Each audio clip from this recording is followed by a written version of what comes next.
Hello students, कैसे हैं आप सभी लोग। मेरा नाम सांग चौहान। जैसा कि मैंने आपको बताया था कि हम लोग क्लास 12 की फिजिक्स स्टार्ट करने जा रहे हैं, जिसमें हम लोग आज पहली यूनिट स्टार्ट करेंगे स्थिर वैद्युत की। तो क्लास 12 का सिलेबस कुल 70 नंबर का पेपर होता है, 30 नंबर का आपका प्रैक्टिकल होता है। तो चलिए हम लोग आज एक नई शुरुआत करने जा रहे हैं, जिसमें हमारी पहली यूनिट होगी स्थिर वैद्युत की।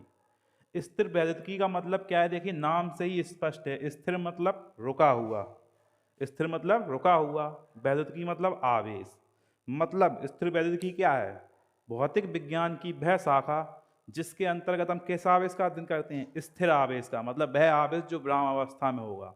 तो स्थिर वैद्युतिकी क्या है? भौतिक विज्ञान की वह शाखा जिसके अंतर्गत हम रुके हुए आवेश अर्थात विराम अवस्था आवेश की अध्ययन करते हैं, स्थिर वैद्युतिकी कहलाता है। स्थिर वैद्युतिकी में हमारे फर्स्ट और सेकेंड चैप्टर, दो चैप्टर शामिल हैं इस यूनिट के अंदर। पहला चैप्टर आपका है वैद्युत आवेश तथा क्षेत्र, जिसकी आज हम शुरुआत करने जा रहे हैं, और दूसरा चैप्टर आपका है वैद्युत विभव तथा धारिता। तो चलिए, तो पहला चैप्टर जो आपका है वो वैद्युत आवेश तथा क्षेत्र है। पहला चैप्टर आपका क्या है? वैद्युत आवेश तथा क्षेत्र, जिसकी हम आज शुरुआत करने जा रहे हैं। तो सबसे पहले स्टार्टिंग जो है आपकी आवेश से होती है।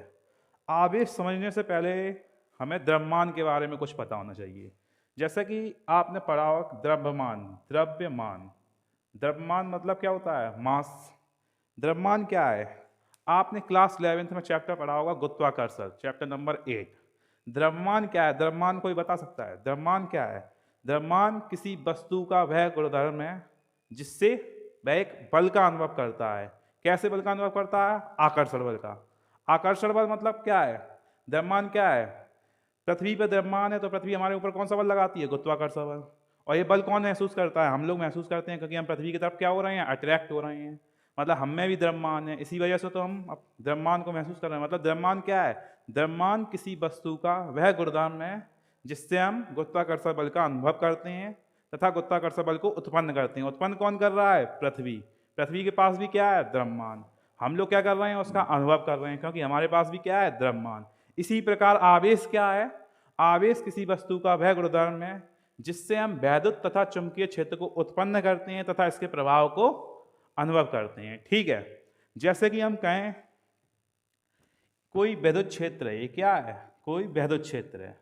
ये कोई वैद्युत क्षेत्र है, वैद्युत क्षेत्र।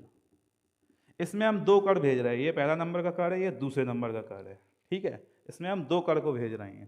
पहला कण जो गया अपने मार्ग में सीधा चला गया, पहला कण अपने मार्ग में सीधा चला गया। और जो दूसरा कण है वो जा तो सीधा रहा था, जैसे ही उसने वैद्युत क्षेत्र में एंट्री की तो वो क्या हो गया? अपने मार्ग से डाइवर्स हो गया, विचलित हो गया। क्यों हो गया? अब आप बता सकते हैं? हम पूछे कण नंबर 1 और कण नंबर 2 में से कौन सा कण आवेशित है, तो आप लोग स्पष्ट रूप से बता सकते हैं कि कण नंबर 2 आवेशित है। क्योंकि आवेश क्या है? किसी वस्तु का वह गुणधर्म है जिससे वह वैद्युत तथा चुंबकीय क्षेत्र को उत्पन्न करता है तथा इसके प्रभाव को अनुभव करता है। मतलब कण नंबर जो 1 है वो आवेशित नहीं था, तभी तो इसने वैद्युत क्षेत्र में कोई प्रभाव नहीं दिखाया अपना। लेकिन कण नंबर जो 2 है वो वैद्युत क्षेत्र में जाते ही अपने मार्ग से क्या हो गया? विचलित। मतलब कण 2 हमारा कैसा है? आवेशित है। तो हम क्या कह सकते हैं? किसी वस्तु का वह गुणधर्म जिससे वह वैद्युत क्षेत्र तथा चुंबकीय क्षेत्र को उत्पन्न करता है तथा इसके प्रभाव को अनुभव करता है। तो आप लोग चाहें तो नोट डाउन कर सकते हैं, आवेश किसी वस्तु का वह गुणधर्म है जिससे हम इसके वैद्युत तथा चुंबकीय क्षेत्र को उत्पन्न करते हैं तथा इसके प्रभाव का अनुभव करते हैं। ये तो डेफिनेशन के रूप में है, तो आपको लिखनी हो तो लिख सकते हैं। अब हम पढ़ेंगे आवेश के बारे में, मतलब आवेश को क्या करते हैं, इसका मात्रक क्या है। सबसे पहले आवेश को रिप्रेजेंट करते हैं हम क्यू से। आवेश का किससे रिप्रेजेंट करते हैं हम? आवेश को क्यू से रिप्रेजेंट करते हैं। आवेश को कैपिटल क्यू से प्रदर्शित करते हैं।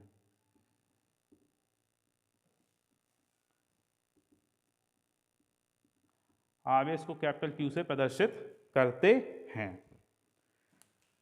मात्रक इसके हम बाद में पढ़ेंगे, इससे पहले हम पढ़ेंगे आवेश की संकल्पना। आवेश की संकल्पना कैसे हुई है वो पढ़ते हैं। सबसे पहले आवेश की संकल्पना, हेडिंग लगाइए आवेश की संकल्पना। आवेश की संकल्पना, आवेश की संकल्पना। कंसेप्ट ऑफ चार्ज, आवेश की संकल्पना, मतलब आवेश की कैसे उत्पन्न हुआ, क्या हुआ, उसके बारे में हम समझते हैं। तो आप लोग केमिस्ट्री तो पढ़ते ही होंगे, उसमें आपने पढ़ा होगा कि सोडियम Na, सोडियम पढ़ा है Na, इसके परमाणु क्रमांक इसका कितना होता है 11, मतलब इसमें इलेक्ट्रॉनिक विन्यास क्या हो गया 281, इलेक्ट्रॉनिक विन्यास क्या हो गया 281। देखिए किसी भी तत्व को अपना अष्टक पूर्ण करने के लिए 8 इलेक्ट्रॉनों को, मतलब 8 के रूप में अष्टक पूर्ण करना होता है। चाहे तो सोडियम अपना अष्टक पूर्ण करने के लिए क्या कर सकता है 7 इलेक्ट्रॉन ले, तभी अष्टक पूर्ण होगा, 8 इलेक्ट्रॉन होंगे, या तो अपना 1 इलेक्ट्रॉन त्याग दे। ठीक है, देखिए जितना परमाणु क्रमांक होता है किसी तत्व का, उसमें उतने ही इलेक्ट्रॉन होते हैं, उतने ही प्रोटॉन होते हैं, मतलब number of electron is equal to number of proton. तो यहाँ पे जो इलेक्ट्रॉनों की संख्या होगी वो कितनी हो जाएगी 11, क्योंकि परमाणु क्रमांक 11 है। प्रोटॉनों की संख्या भी कितनी हो जाएगी 11, क्योंकि परमाणु क्रमांक जितना होता है उतने ही इलेक्ट्रॉन होते हैं, उतने ही प्रोटॉन होते हैं। ठीक है, लेकिन अगर सोडियम को अपना अष्टक पूर्ण करना है तो ये क्या कर सकता है, या तो 7 इलेक्ट्रॉन को ग्रहण करे या फिर अपने से 1 इलेक्ट्रॉन को त्याग करे। तो यहाँ पे अगर देखा जाए तो 1 इलेक्ट्रॉन त्याग करना बेहतर है 7 इलेक्ट्रॉन ग्रहण करने की अपेक्षा। ठीक है, तो अगर सोडियम अपना 1 इलेक्ट्रॉन त्यागता है तो क्या हो जाएगा Na पॉजिटिव। क्यों हो जाएगा, क्योंकि 1 इलेक्ट्रॉन त्यागेगा तब इसके इलेक्ट्रॉन कितने हो जाएंगे 10, और प्रोटॉन कितने हो जाएंगे 11, तो मतलब इसमें प्रोटॉन की 1 की वृद्धि होगी, क्योंकि इलेक्ट्रॉन की क्या हो गई कमी। तो इस पर कैसा आवेश आ गया धनावेश। धनावेश क्यों आया, इलेक्ट्रॉन की कमी की वजह से, क्योंकि इसमें क्या हुआ इलेक्ट्रॉन की कमी। मतलब जब भी Na पॉजिटिव, Na आयन जो बना है सोडियम आयन, इसमें इलेक्ट्रॉन की क्या हुई है कमी हुई है, मतलब इलेक्ट्रॉन की कमी से कौन सा आवेश आता है धनावेश आता है। कौन सा आवेश आता है धनावेश आता है, इलेक्ट्रॉन की कमी से कौन सा आवेश आता है धनावेश। इसी प्रकार आपने पढ़ा होगा क्लोरीन पढ़ा है। क्लोरीन का इलेक्ट्रॉनिक विन्यास क्या होता है 287, क्योंकि इसका परमाणु क्रमांक 17 होता है। ठीक है, अब यहाँ पे इलेक्ट्रॉनों की संख्या कितनी हो जाएगी, जितने परमाणु क्रमांक उतने ही इलेक्ट्रॉन, और जितने इलेक्ट्रॉन उतने ही प्रोटॉन। तो कितने हो गए 17 इलेक्ट्रॉन 17 प्रोटॉन। अब अगर क्लोरीन को अपना अष्टक पूर्ण करना है तो क्या करना पड़ेगा, या तो 7 इलेक्ट्रॉन का त्याग कर दे या फिर 1 इलेक्ट्रॉन को ग्रहण कर ले। तो यहाँ पे 1 इलेक्ट्रॉन को ग्रहण करना बेहतर है 7 इलेक्ट्रॉन का त्याग करने की अपेक्षा। तो यहाँ पे जब क्लोरीन 1 इलेक्ट्रॉन को ग्रहण करेगी तो यहाँ पे इलेक्ट्रॉनों की संख्या कितनी हो जाएगी 18, और प्रोटॉनों की संख्या कितनी हो जाएगी 11। तब इसकी स्थिति क्या बन जाएगी Cl नेगेटिव। अब ये नेगेटिव क्यों आ गया, क्योंकि 1 इलेक्ट्रॉन की यहाँ पे क्या हो गई वृद्धि। मतलब जब इलेक्ट्रॉन की वृद्धि होती है तो कौन सा आवेश आता है ऋण आवेश। कौन सा आवेश आता है ऋण आवेश। तो क्या हुआ, जब भी इलेक्ट्रॉन की कमी हुई तो धन आवेश आया, इलेक्ट्रॉन की वृद्धि हुई तो ऋण आवेश आया। ये आवेश की संकल्पना है। यहाँ पे हमने आवेश की संकल्पना किसके आधार पर दी है इलेक्ट्रॉन के आवेश पर। अब प्रश्न बन सकता है कि आवेश की संकल्पना, यहाँ पे देखिए दोनों में आवेश धनावेश आया, इस पे ऋणावेश आया। सोडियम पे क्या आया धनावेश आया और क्लोरीन पे क्या आया ऋणावेश आया। दोनों में उत्तरदायी कौन रहा, इस आवेश के आने के उत्तरदायी कौन रहा। तो यहाँ पर देखिए, यहाँ पर भी इलेक्ट्रॉन की कमी हुई, इस वजह से धनावेश आया। यहाँ पर इलेक्ट्रॉन की वृद्धि हुई, इस वजह से ऋणावेश आया। मतलब दोनों जगह दोनों स्थितियों में आवेश की उत्पत्ति का उत्तरदायी कौन रहा इलेक्ट्रॉन। तो आवेश की संकल्पना किस आधार पर दी जाती है इलेक्ट्रॉन के आधार पर दी जाती है। अगर आप परिभाषा लिखना चाहें आवेश की संकल्पना की तो क्या लिख सकते हैं, आवेश की संकल्पना इलेक्ट्रॉन के आधार पर दी जाती है। जिस वस्तु में इलेक्ट्रॉन की कमी होती है उस वस्तु पर धनावेश आता है, तथा जिस वस्तु में इलेक्ट्रॉन की वृद्धि होती है उस वस्तु पर ऋणावेश आता है। ये तो आवेश की संकल्पना का परिभाषा हो सकती है, हमने समझा दिया। अब आप लोग ये कह सकते हैं कि आवेश की संकल्पना इलेक्ट्रॉन के आधार पर ही क्यों दी गई, प्रोटॉन के आधार पर क्यों नहीं दी गई। प्रोटॉन के आधार पर भी तो दे सकते थे। इसका 2 रीजन है, इलेक्ट्रॉन के आधार पर क्यों दी गई, इसके 2 रीजन है। क्योंकि सबसे पहला रीजन आपका क्या है, जो आपका इलेक्ट्रॉन है ये प्रोटॉन के द्रव्यमान से काफ़ी हल्का होता है। मतलब जो प्रोटॉन का द्रव्यमान होता है, मास ऑफ प्रोटॉन जो होता है वो 1837 गुना होता है मास ऑफ इलेक्ट्रॉन। जो इलेक्ट्रॉन का मास होता है, प्रोटॉन का मास होता है वो 1837 गुना ज़्यादा होता है इलेक्ट्रॉन के मास से। इसलिए अब इलेक्ट्रॉन क्या है, प्रोटॉन की तुलना में काफ़ी हल्का है, इस वजह से इलेक्ट्रॉन जल्दी अंदर बाहर मतलब अपने स्थान से स्थानांतरित हो सकता है प्रोटॉन की तुलना में, क्योंकि इसका द्रव्यमान काफ़ी कम है। तो इसी आधार पे हम इलेक्ट्रॉन के आधार पे इसकी परिकल्पना देते हैं। ठीक है, तो आवेश की संकल्पना में आप लिख सकते हैं, आवेश की संकल्पना इलेक्ट्रॉन के आधार पर दी जाती है। जिस वस्तु में इलेक्ट्रॉन की कमी होती है उस पर धनावेश आ जाता है, तथा जिस वस्तु में इलेक्ट्रॉन की वृद्धि होती है उस पर ऋणावेश आ जाता है। तो आवेश हमें पता चल गए दो प्रकार के होते हैं, ऋणावेश और धनावेश। आवेश को ऋणावेश एवं धनावेश के रूप में नाम बेंजामिन फ्रैंकलिन नामक वैज्ञानिक ने दिया था।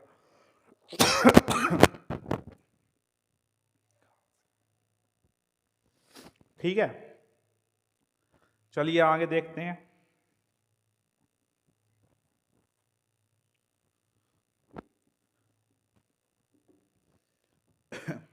एक प्रयोग के आधार पर समझते हैं, धनावेश और धनावेश को आपस में पास में लाएं, धनावेश एवं ऋणावेश को पास में लाएं तो इनके बीच में प्रतिकर्षण होता है या आकर्षण। ठीक है, तो हम क्या करते हैं, एक प्रयोग किया गया था, एक हमने कांच की छड़ ली, क्या ली, कांच की छड़। ठीक है, इसे रेशम के टुकड़े से रब किया। किसके साथ किया, रेशम के टुकड़े से रब किया। हमने एक कांच की छड़ ली, इसे रेशम के टुकड़े के साथ रब किया, तथा हमने एक दूसरी कांच की छड़ ली, इसे भी रेशम के टुकड़े के साथ रब किया। तो जब हमने दोनों कांच की छड़ों को रेशम के टुकड़े के साथ रब किया तो इन पर कैसा आवेश आएगा, समान आवेश आएगा, क्योंकि एक ही रेशम से ही सही दोनों को रब किया जा रहा है।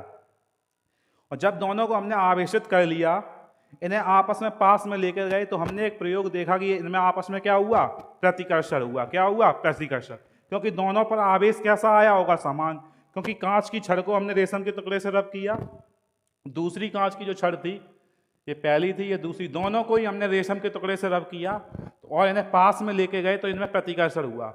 एक्चुअली प्रयोग में देखा गया है कि जब भी कांच की छड़ को रेशम के टुकड़े से रब किया जाता है तो इस पर धनावेश आता है। कैसा आवेश आता है, धनावेश। इस छड़ को भी हमने रेशम के टुकड़े से रब किया तो इस पर भी धनावेश आया, और दूसरी कांच की छड़ को भी हमने अगर रेशम के टुकड़े से रब किया तो इस पर भी क्या आया, धनावेश।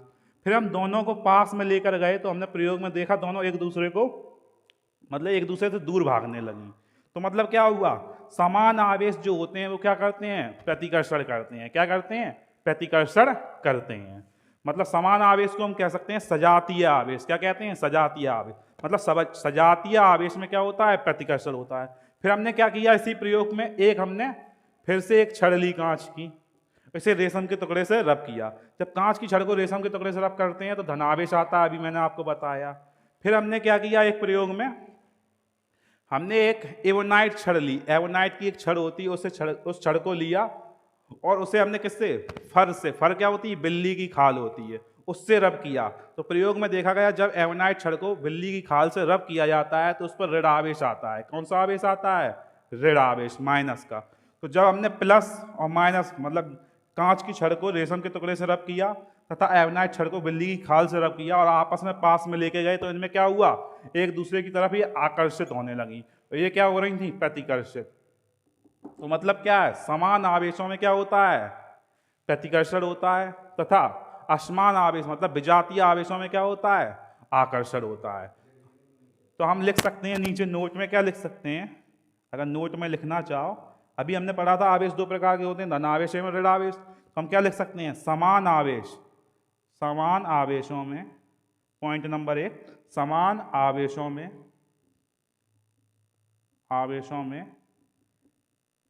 प्रतिकर्षण होता है।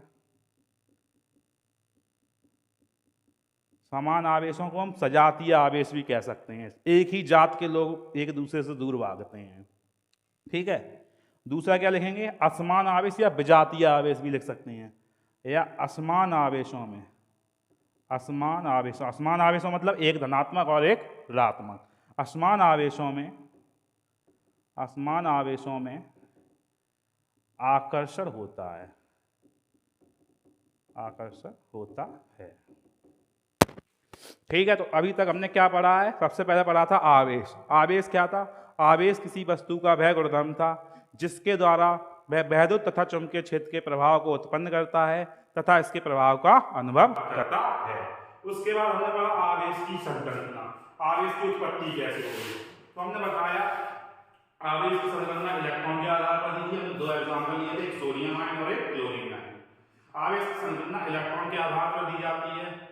जिस वस्तु पर इलेक्ट्रॉन की वृद्धि होती है उस पर ऋणावेश आ जाता है, तथा जिस वस्तु पर इलेक्ट्रॉन की कमी होती है उस पर धनावेश आ जाता है। फिर हमने पढ़ा अगर समान आवेश मतलब धनात्मक को पास में लेके जाओ तो क्या होता है, प्रतिकर्षण होता है। ऋणात्मक को पास में ले जाओगे तो भी प्रतिकर्षण होगा। लेकिन धनावेश और ऋणावेश अलग को आपस में पास में ले जाओगे तो क्या हुआ, आकर्षण होता है। इतनी बात क्लियर है, तो आगे बढ़ते हैं। ठीक है,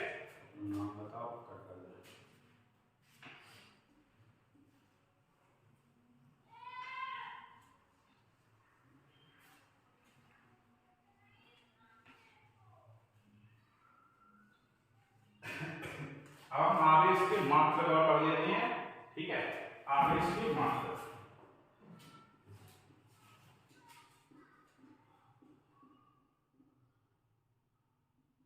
आवेश की मात्रा, आवेश का एसआई प्रति में मात्रक होता है क्या, कूलम। एसआई प्रति, सीजीएस प्रति, एफपीएस प्रति, एमकेएस प्रति क्या होती है, यह आपने क्लास 11 में अच्छी तरह से पढ़ा होगा। मात्रक एवं मापन नैनो चैप्टर से, चैप्टर नंबर 2 जो आपका था। ठीक है, सबसे पहले पॉइंट नंबर 1 जो है वो आवेश का, मात्रा से लिख देता हूं, आवेश का एसआई प्रति में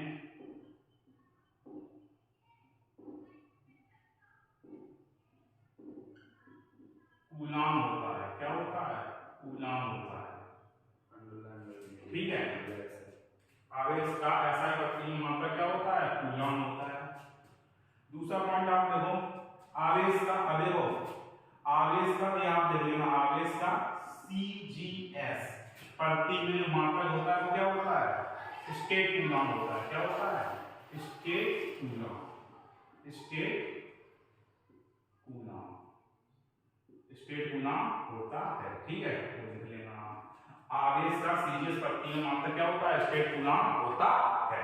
ठीक है, अब एक संबंध लिखेंगे हम क्या, एक कूलम में, एक कूलम में कितने स्टेट कूलम होते हैं, 3 × 10⁹ स्टेट कूलम। एक कूलम में कितने स्टेट कूलम होते हैं, 3 × 10⁹ स्टेट कूलम। ठीक है, अब पूछा जाता है आवेश का सबसे बड़ा मात्रक क्या है। आवेश का सबसे बड़ा मात्रक है क्या, फेरारे। आवेश का सबसे बड़ा मात्रक फेरारे होता है। आवेश का सबसे बड़ा मात्रक फेरारे होता है। आवेश का सबसे बड़ा मात्रक क्या होता है, फेरारे होता है। अब कोई तुमसे कहे एक फेरारे में कितने कूलम आवेश होता है, तो एक फेरारे में होता है 96,500 कूलम आवेश। कितना होता है, 96,500 कूलम आवेश। आवेश का सबसे छोटा मात्रा, बड़ा है तो सबसे छोटा मात्रक भी होगा, तो आवेश का सबसे छोटा मात्रक होता है, आवेश का सबसे छोटा मात्रक, आवेश का सबसे छोटा मात्रक जो होता है वो होता है फ्रैंकलिन। क्या होता है, फ्रैंकलिन। बेंजामिन फ्रैंकलिन ने धनात्मक वर्ग आवेश दिए थे, इसी वजह से आवेश छोटा मात्रक होता है, फ्रैंकलिन होता है। ठीक है, आवेश के कुछ अन्य मात्रक भी होते हैं, छोटे छोटे मात्रक जो न्यूमेरिकल वगैरह के लिए बहुत ही इंपॉर्टेंट होते हैं, जैसे micro coulomb, nano coulomb, pico coulomb. इसके बारे में हम कल बात करेंगे। अगर आपको वीडियो पसंद आए तो चैनल को सब्सक्राइब करें, लाइक करें, शेयर करें। Thank you.